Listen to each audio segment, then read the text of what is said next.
Hello, everyone. We're back again. And their question this week is how to start training once we decide that we want to train in mediumship or spiritual arts or healing, or I don't know, pick a word. I'll let you start off, Kim. How did you start your training? How did I start off my training? Well, I was reading people and just practicing and stuff like that. Because I was slowly unfolding from my 30s into my 40s, and then I understood that I could read people and blah, blah, blah. So anyhow, somebody suggested that I go for development. So I went to development, and she worked on this one particular medium. First, what I did, and I'm very glad I did that, is I went to see her in a gallery, and she did a gallery type of reading. So my first advice to everybody, before you pick a mentor, make sure you know how they read. I see so many people picking this one, and never know how they read, have no idea how they connect, how they read, what their readings are like, nothing.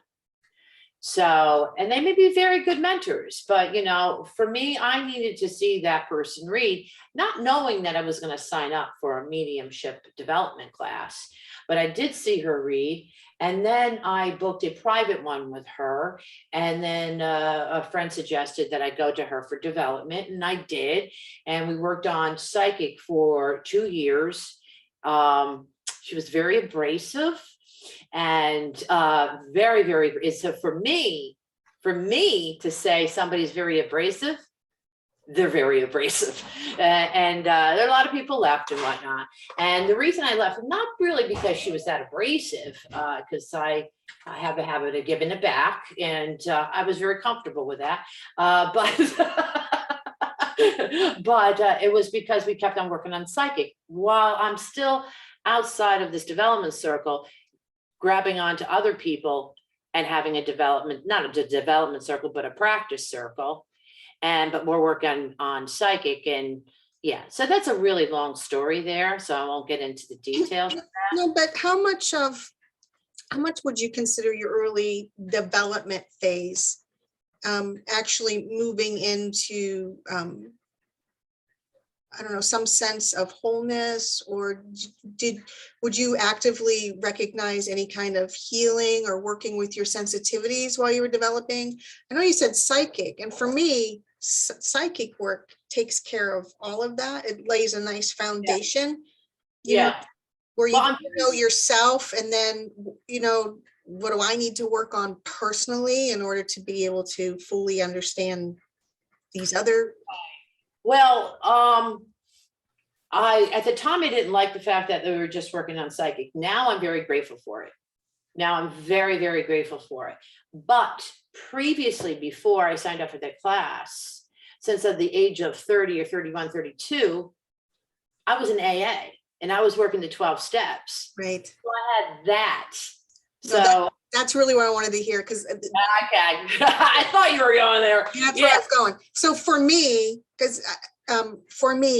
the healing work, or that recognizing of self and that self-development, takes precedence even before getting into like, absolutely, I want to be a platform medium, or I don't know that that's going to work out as well. Right. And now you did it organically. I mean, you did it really organic. I think a lot of us do. We have like these life events, and we figure that out, and we get ourselves together, and then we're like, oh, I'm recognizing all this stuff because we're able to at that point. Does that make sense? Yeah. Oh yeah. And it's funny when I look back on it and I see, how it progressed like that. I go, oh, well, there's God. God was working in my life right there and then, getting sober, working a program of recovery, and then opening up more to mediumship, where I already did some of the self-healing. Now I'm going to have a lifetime of self-healing. We all know that, but it's a recognition of it. It's a step toward, the right direction. But the funny thing is, So anyhow, this person, this mentor or this teacher that I had, she has since passed. Mhm. She passed in her mid-50s of cancer. But what happened was she was also a member of Alcoholics Anonymous. I won't mention her name because even though she's in spirit still, but she was also in AA. So as soon as she heard that I was in AA, she was like, on me, in a good way, but there was some personality. And I want to I'll have you talk and I'll talk about the personalities and whatnot and the sensitivities that we feel towards the teacher as far as maybe criticism or what we think is criticism. Right. Well, I taught in the classroom, Right. young teenagers for, over a decade. And I think now it was exasperated, I think, because I was working with teens, right? But depending on what you said, there's this, what is that about? Or, you take it the wrong way. And then as a teacher, you either are sensitive to that. Now I had, training for that for a lot of years, Right. to get back, oh, they're feeling this way. It's because of something that came out of my mouth that they're not understanding, but I don't know that we as adults, have the poutiness or the comebacks or something that the teenagers do. And we, and some of us take that on more instead of saying, you know what, could you rephrase that or tell me what you really mean? Because this is how I felt about it, or this is how Right. I viewed it, but that's with everything. But I think it gets more exasperated when you have somebody like in a power teacher position and you are that student. Yeah. As far as my mentorship, I try to be very honest with them, but use, sensitive phrases or being sensitive. So I try to be sensitive to them, but I try to be very, very honest about certain things. And I guess my feeling about it is we are adults. We're not teenagers anymore, take it on the chin and go on, but that's me, and I've been in a lot of workshops and where, and exactly what I'm talking about, was one person, this one mentor teacher who's great, who will say, I don't think I should mention his name, there's nothing wrong with what he said. What he said, not everybody in this room is meant to be a medium. That's true. And it's true, but some people will take offense to that. And some people feel that everybody can be a medium. Well, what degree can you be a medium? What degree is in you to be a medium? Yeah, everybody can find their own connection to source and their own connection to their own peoples in some way. That doesn't mean that you have a talent base to relay evidence to somebody else. That's, everybody has a talent. It's kind of like, my big example is I took a lot of classes for music, and I was like 1 credit shy of a music minor because I could not do the piano to save my soul. I can appreciate music. Right. Do all this stuff. I studied it, all great, but to play the piano, forget it, and I missed that minor because of that kind of stuff. And I think it's the same with any part of life, including mediumship. You could study it, you could know it, you could whatever, but there might be part of it that you're just not have a talent for. Yeah, and I know that, and people might even comment on this, but there is that big thing: are you born a medium, or can you learn mediumship? I think you can learn about mediumship. Yeah. And I think, again, you can develop your own awareness for your own connection. Right.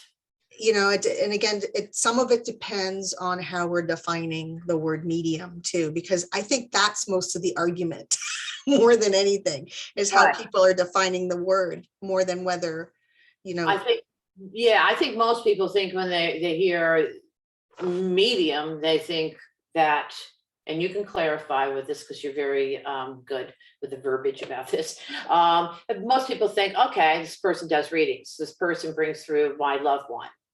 But so Jen, what is a medium? So for me, and I'm gonna say for me, because again, we all define it different. A medium is somebody that is capable of holding that center place to allow the energies of spirit to be known for somebody else. So that could be a healing medium. That could be somebody that speaks really well in that space. That could be somebody that does the evidence of spirit. It could be somebody that maybe they have a control and they do trance circles. Whatever, there's all these different, it could be somebody that sits in the presence and allows other people to feel the presence without any interpretation, and it's a feeling of a circle. It's that medium is the middle place. But what version of that are you, or any version of that are you? It's just like, it's like me trying to do plumbing, it's not going to happen. It's just, and I don't know why that, if that's not a downfall for me, then I don't know why it's a downfall for somebody not to have a degree of being able to sit in that space for others and to allow that energy to flow. I don't know that everybody has that talent. Right. And I agree with you. Yeah. Whatever you said, I totally agree. But also, as far as picking on a mentor or teacher, or your guide of mediumship, I would say, or your coach, whatever it may be, again, you need to kind of do your research, see who resonates with you, see how they read before you sign up. And, I'm somebody, I can sometimes, I'm not like this overly tough person, but I can take it on the chin sometimes, but not everybody is like that. But I would rather have somebody. I remember being in a development circle, and Janet No Havoc, I said, all right, so platform on Sunday, what went wrong? What could I identify?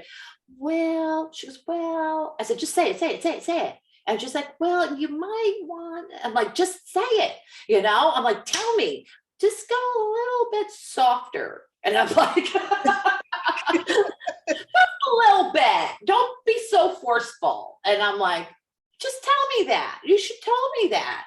Yeah, but here she is at that particular time. Now she has a bunch of students, had like 20 some odd students who had a different range of, what their sensitivities were to her feedback. Right. And so there was one person that I know that says she never gives us a pat on the back. And I'm like, no, she doesn't, and she's like, this person's like, well, she was a teacher. She goes, well, I know with my students, blah, blah, blah. I'm like, so-and-so, we're 40, 50 years old, buck up and deal with it. That's my attitude. Yeah. Well, what point do we need validation from the teacher? And what point do we recognize the validation within ourselves? Right. And that's, and if you need that external validation all the time, honestly, I don't know if this is the work we need to be in anyway. Yeah, because you're not going to get it from this work, because as soon as you do a great reading or something, it's mind blowing. You can have your next reading that will just put you right under the desk. Just or make you think that you can't do it at all. It's not. You quit 1,000 times. I've quit mediumship 1,000 times. I quit almost every day. Almost every day. I'm exaggerating a little bit, but yeah. We had another thing come in. It's in the same line about, when do you actually put yourself out there? When do you actually, like present yourself in front of a group or whatever? Or when do you allow your teacher to say, okay, it's your turn and it's your turn to do something? And do you have any thoughts on that? You mean as far as in the classroom setting or something, or like? Yeah, in the classroom. I mean, I got a couple thoughts on that, but yeah. So if you're teaching and you have a class of new people, okay. How do you have them practice like that first class? I just ask them if they're comfortable, you know, I say, hey, are you comfortable doing this? And if they are, if they're brand new and it's like, well, you know, I like to just sit back and observe. Okay, that's fine. You know, if they keep on sitting back and observing, then I need to kind of, you know, give them a gentle push. You know, I had one person sign up with me and she was practicing for a while. So it wasn't like she was brand new to it. She might have been practicing for a year. And so in my classes, if I'm doing a one-on-one, you know, I do a little bit of lecture about this, that, or I pick out a subject matter or an approach to mediumship. And then you practice. So if it's a one-on-one, the last half hour or the last 20 minutes, you're practicing whether I bring somebody in or you're practicing on me. And this person said to me, oh, I don't want to do that. I don't want to read. And like, I don't want to read at all in any of these sessions. And I said to her point blank, I said, then why are you here? Then why are you taking this? Because this is the reason why you're here. Is to learn mediumship. So why are you here? You know, she's like, well, this one. I'm like, no, this is part of unfoldment, is to get into the reading. And what she didn't want is she didn't want any feedback. She didn't want to fail.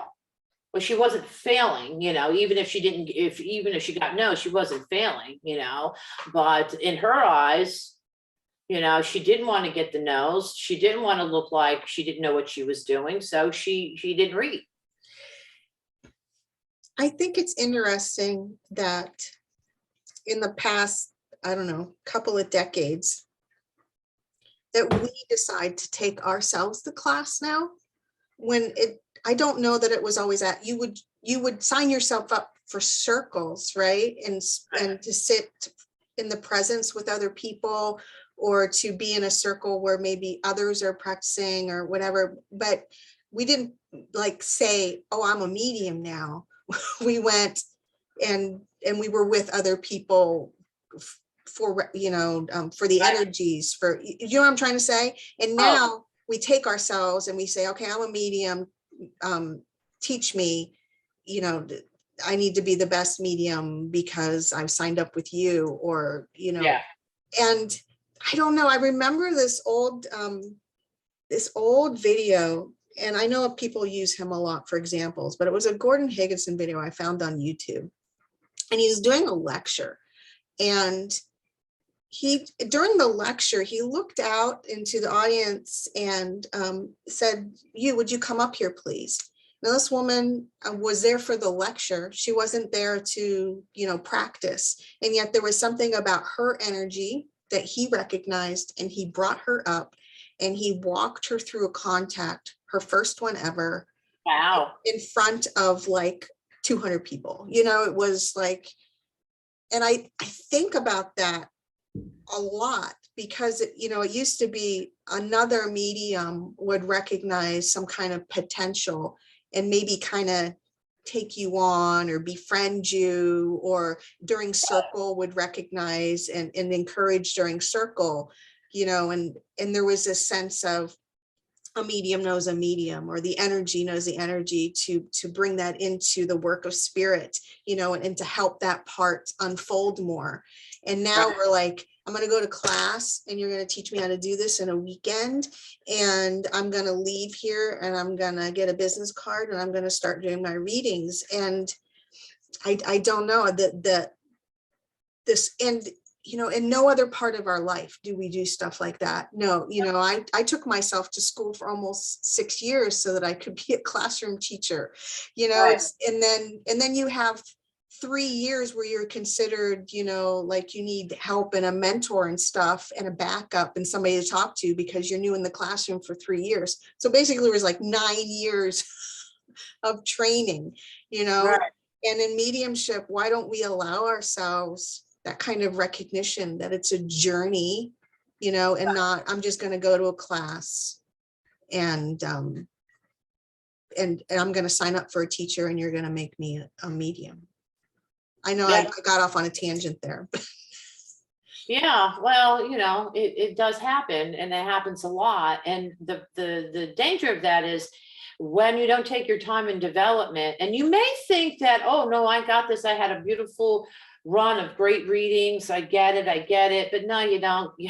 Because really understanding the language of spirit and how they're communicating with you takes you, and I've been doing it for years, I still don't get the whole scope, I get some of it, but it's really understanding that they're gonna do the old switcheroo on you every now and then. Oh, no, that's how they're communicating with me. Oh, that's the reason they gave me that. Oh, I get it now. So, it's really understanding that. I saw this one girl who she was in circles for 9 months, and all of a sudden she put up a website and she charged $200 for a reading. Well, readings are great, then okay.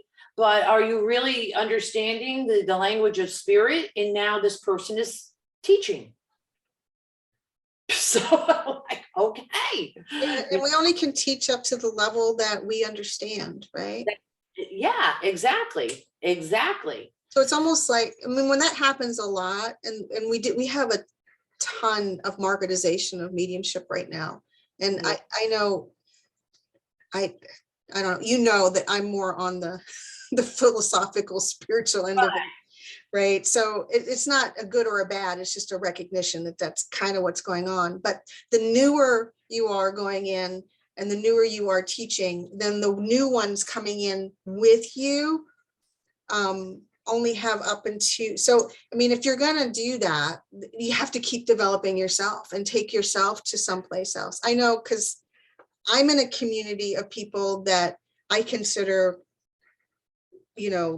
have more going on or more understanding than I do, so that I can keeping on. Right. Right. Yeah. You can only give what you have, but if you don't have the rest of the understanding, how are you going to give that to that person? Right. So, yeah. So then what happens is you have a cycle of people that are not fully developed, that are going out practicing mediumship, and it's not being honored with integrity. It's just not. No, it's not. It's turning into a commodity. An industry. There's a good word.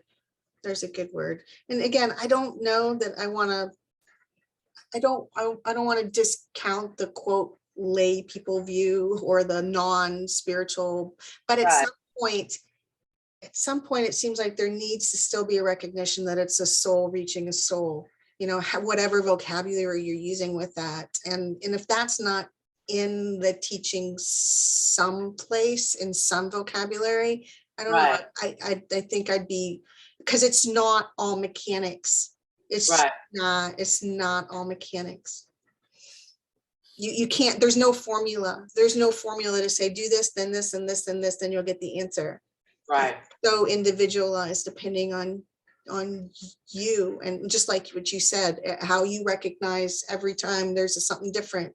It's how you recognize it, and how you recognize it's not going to be the same thing as how I recognize it, or how somebody else does. So, and I don't know that there's an understanding that you can't go to, that's one of the reasons that some of these classes just don't turn mediums into mediums, because there isn't a mechanical formula to get you there. No, there's not, there's not. I had this one girl come to me, this was years ago. She just teach me how to get names. I don't even know how I get names. I'm going to teach you how to get names. They just kind of pop in my head. That's how that happens. Well, isn't there like a formula or something? And, I said, well, there's, you can do this, but, and it was something that Tony Stockwell went through when he was doing his class, when I was in his workshop. It's scanning the alphabet. I never did that. It just takes up too much time. So if I get a name, I get a name. If I don't, I don't. I don't worry about it too much. So, I did the best I could with her and try to curb her over to different mechanics of mediumship and connecting. She wasn't too interested in the philosophy of mediumship and I know the ego. Yeah. So also it's the opposite. A lot of people will I don't say complain, but they will talk about their mentors, or they will say, well, that one was too tough, or that one was too rough. But also it works the other way around too, you know, when you need to be open to what the person is saying. And if you're not feeling comfortable, if you're not resonating with that person, then you just need to, you know. Yeah, and then if it's a rough moment, if it is a rough moment, is it really because of the teacher, or is there something in us that got rubbed the wrong way that we need to recognize? Maybe there was truth there. Yeah. And I know I got slammed with some truth really early on. And I'm glad I took it to heart, but you know, it wasn't mean, but it was truthful and kind of hit hard. So, you know, there's a difference there between, I think, you know, just being nasty and, Right. you know, trying to spur somebody on to be better.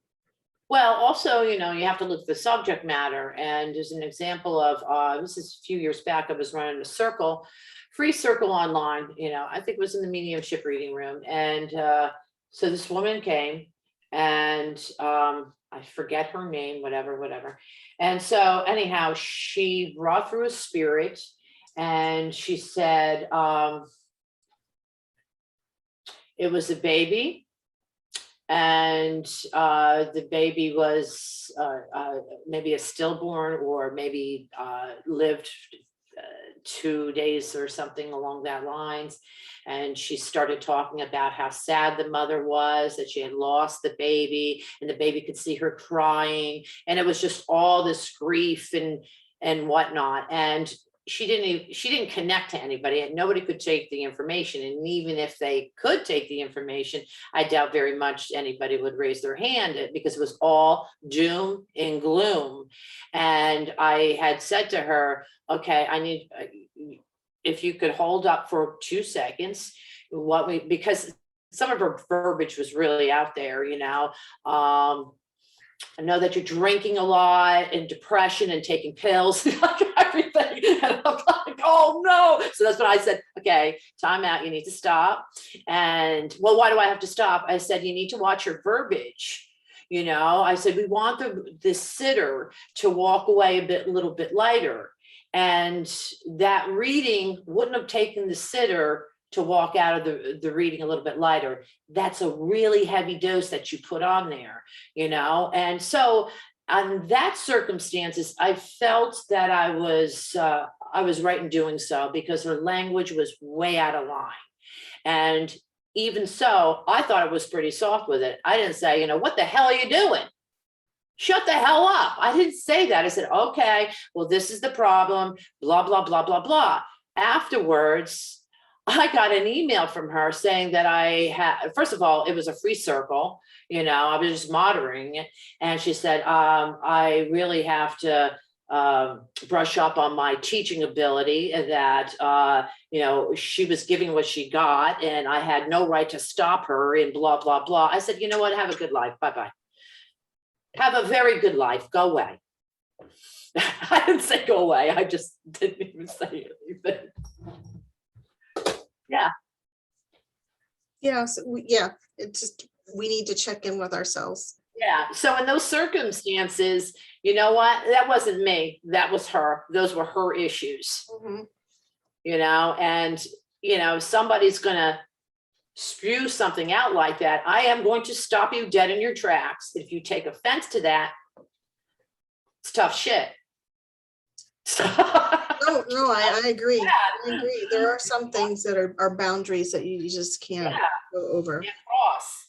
Or and to learn. And if you have anything that you would like us to answer or address, please either leave a comment or send either one of us the message, and we will put it in line, and we will be back next week. Bye-bye.